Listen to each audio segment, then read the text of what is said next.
ಗಣಪತಯೇ ನಮಃ. ಶ್ರೀ ಗುರುಭ್ಯೋ ನಮಃ. ಹರಿ ಓಂ. ನಮಸ್ಕಾರ.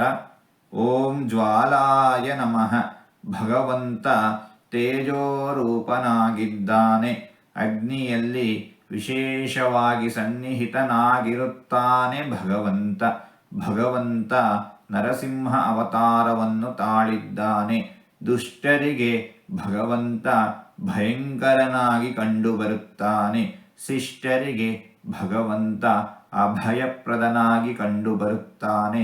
ಇಂತಹ ಭಗವಂತನನ್ನು ಜ್ವಾಲಾಯ ನಮಃ ಎಂಬುದಾಗಿ ವಿದ್ವಾಂಸರು ವರ್ಣಿಸುತ್ತಾ ಇದ್ದಾರೆ.